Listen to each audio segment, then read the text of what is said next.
Assalamualaikum warahmatullahi wabarakatuh. Semoga semua kebaikan terlimpah kepada kita semua. Amin ya rabbal alamin. Dikisahkan, kebun sayuran milik Abu Nawas mengalami gagal panen. Akibatnya, ia harus menanggung kerugian yang cukup besar. Uang simpanannya juga ikut ludes untuk menutupi kerugian yang dialaminya. Untuk makan sehari-hari saja, terpaksa ia dan istri harus makan seadanya.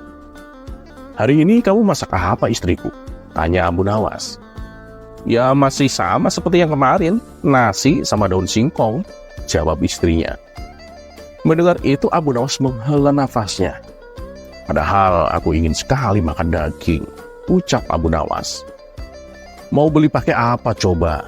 Uang kita kan tinggal sedikit," timpal sang istri. "Baiklah, aku akan ke pasar sebentar. Barangkali aku bisa membeli sesuatu," balas Abu Nawas. Maka berangkatlah Abu Nawas menuju ke pasar. Sesampainya di pasar, ia menghampiri toko penjual daging. "Berapa harga dagingnya, kawan?" tanya Abu Nawas. 120 dinar per kilo, Abu Nawas," jawab penjual daging. "Boleh aku beli sesuai dengan uang yang aku punya?" tanya Abu Nawas. "Memangnya kamu punya uang berapa?" kata penjual daging balik bertanya. "Aku hanya bawa 20 dinar, kawan," jawab Abu Nawas. "Kalau kamu mau sekilo, nanti aku kasih," balas penjual daging. "Tapi uangku cuma 20 dinar, ujar Abu Nawas. "Kita ini kan kawan lama, Abu Nawas. Nanti kurangnya gampang. Kapan-kapan aja," tutur penjual daging. "Wah, terima kasih kawan. Aku janji, nanti kalau aku punya uang, aku akan membayar kekurangannya," timpal Abu Nawas dengan perasaan bahagia. Abu Nawas pun pulang ke rumah dengan membawa daging 1 kilo. Sang istri pun kaget, bercampur senang melihat suaminya pulang membawa daging. "Kamu beli daging 1 kilo, dapat uang dari mana?" tanya sang istri. "Oh enggak, aku nggak membelinya. Ini penjual daging mengutangiku," jawab Abu Nawas. Beberapa hari kemudian Abu Nawas kembali ke pasar. Ia melewati toko penjual daging. Melihat Abu Nawas lewat di depan tokonya, si penjual daging ini berteriak, "Abu Nawas, kapan kau akan memberikan hakku?" "Sabar kawan, di lain waktu ya, jika Allah melapangkan rezekiku." Dan hari berikutnya, Abu Nawas kembali ke pasar untuk menemui kawan-kawannya. Ia sengaja menghindari rute jalan depan toko penjual daging supaya dirinya tidak ditagih. Melihat kedatangan Abu Nawas, kawan-kawan tongkrongannya langsung menyambutnya dengan ceria. Semua orang yang ada di tempat tongkrongan merasa senang dan gembira. Mereka sudah terbiasa mendengarkan Abu Nawas mendongeng tentang pengalamannya dan kisah jenakanya. Ketika Abu Nawas sedang asik duduk bersama kawan-kawannya, tiba-tiba penjual daging itu lewat dari arah depan. Dan dia pun melihat Abu Nawas, lalu memberikan sinyal seraya berkata, "Aku ingin hakku, Abu Nawas." Abu Nawas segera berdiri dari tempat duduknya dan bergeser ke tempat lain agar terhindar dari gangguan si penjual daging. Namun si penjual daging itu juga ikut bergeser mengikuti Abu Nawas. Penjual daging mulai memberikan sinyal lagi kepada Abu Nawas, sambil mengancam akan membongkar hutangnya di depan kawan-kawannya. Abu Nawas pun mulai berpikir mencari cara agar tidak ada kesempatan penjual daging mengganggunya. Akhirnya Abu Nawas memutuskan untuk berpamitan kepada kawan-kawannya pulang ke rumah. Namun kawan-kawannya ini menahannya. Mereka meminta agar Abu Nawas menyelesaikan cerita jenakanya.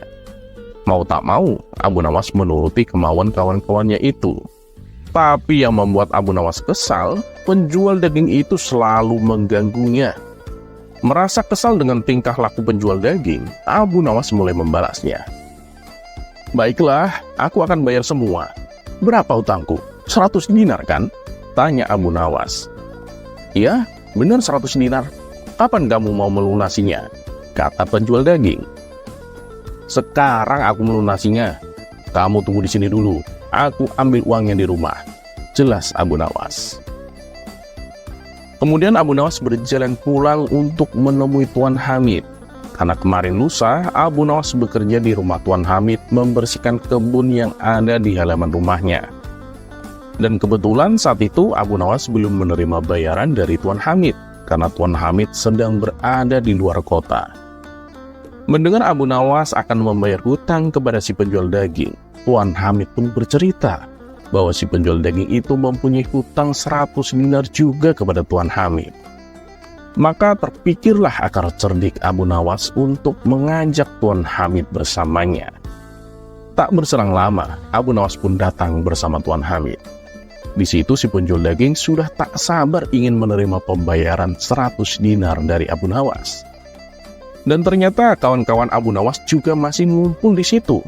Mereka ingin menyaksikan akal cerdik apalagi dari Abu Nawas untuk melunasi hutangnya. Abu Nawas, mana uangnya? Kok malah ngajak Tuan Hamid? Tanya si penjual daging. Tenang kawan, Tuan Hamid ini juga ada sangkut pautnya sama kita. Jadi tadi hutangku 100 dinar kan? Kemudian Tuan Hamid memberikan uang 100 dinar kepada Abu Nawas sebagai pembayaran kerjanya. Ini, aku bayar hutangmu yang 100 dinar. Berarti hutangku sudah lunas kan? Tanya Abu Nawas kepada si penjual daging. Baiklah, hutangmu lunas Abu Nawas, jawab si penjual daging.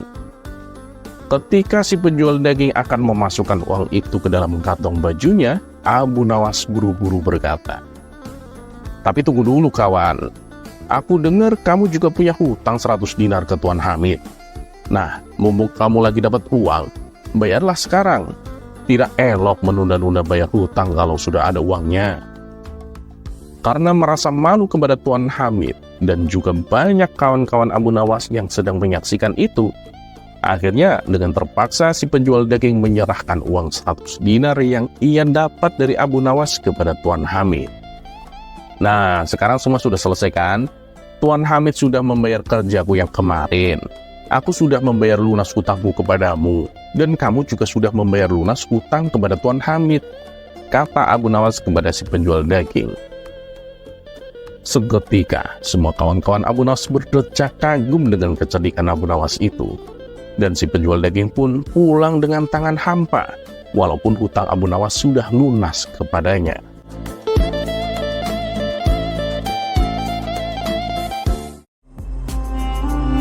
Kisah selanjutnya.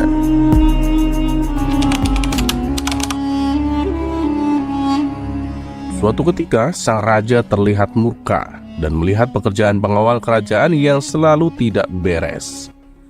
Setelah diselidiki, ternyata para pengawal itu suka mabuk-mabukan. "Wahai pengawalku semua, sudah sering aku peringatkan agar engkau jangan mabuk-mabukan," ujar Raja Harun ar-Rasyid. Para pengawal kerajaan terlihat begitu gemetar. Mereka tak berani menatap mata rajanya. Kepala mereka tertunduk sebagai pengakuan merasa bersalah. "Ceritakan padaku, dari mana kalian mendapatkan arak itu?" tanya sang raja. Untuk beberapa saat, para pengawal tak mau mengakuinya. Namun, jika Raja Harun ar-Rasyid membentak, akhirnya mereka mengaku juga. "Ampun Paduka, Abu Nawaslah yang membawa arak-arak itu ke istana. Kami juga diajari mabuk-mabukan olehnya," ujar salah seorang pengawal. "Jika demikian, cepat bawa Abu Nawas ke hadapanku. Kalau tidak, kalian semua harus menerima hukuman dariku," ujar Raja Harun ar-Rasyid.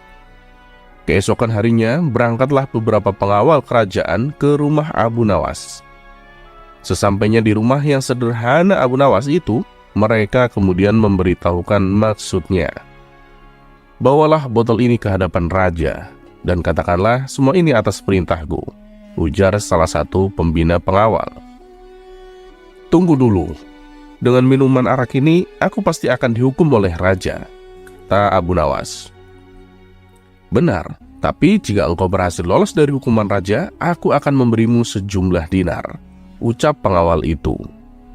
"Lalu apa keuntunganmu dengan memberiku sejumlah dinar?" tanya Abu Nawas. "Jika engkau lolos dari hukuman raja, maka kami semua juga akan lolos. Gunakanlah kecerdasanmu untuk mengelabui raja," jawab pengawal itu. Akhirnya Abu Nawas bersedia menerima tugas tersebut. Dengan memegang sebotol arak berwarna merah, ia menemui Raja Harun ar-Rasyid. "Wahai Abu Nawas, apa yang kau pegang itu?" tanya Raja Harun. Dengan gugup Abu Nawas menjawab, "Ini susu Baginda, rasanya enak sekali," jawab Abu Nawas seenaknya. "Bagaimana mungkin air susu berwarna merah? Biasanya susu kan berwarna putih bersih," kata Raja Harun yang keheranan sambil mengambil botol yang dipegang Abu Nawas. "Betul Baginda, semua air susu itu berwarna putih bersih.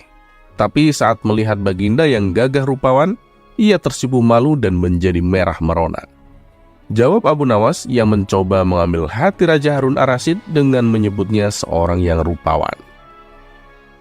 Mendengar jawaban Abu Nawas, Baginda Raja pun tertawa dan meninggalkannya sambil geleng-geleng kepala. Raja Harun sebenarnya tahu bahwa yang di dalam botol itu adalah arak. Namun karena penyampaian Abu Nawas yang membanggakan hatinya, ia tak memberikan hukuman kepada Abu Nawas. "Baiklah, untuk kalian semua aku maafkan. Akan tetapi jika kalian ulangi lagi, maka hukumannya akan berlipat ganda," titah sang raja. Dan akhirnya Raja Harun Ar-Rasyid juga memberikan ampunan kepada para pengawalnya. Abu Nawas juga mendapatkan hadiah sejumlah beberapa dinar dari pengawal karena telah berhasil melaksanakan misinya.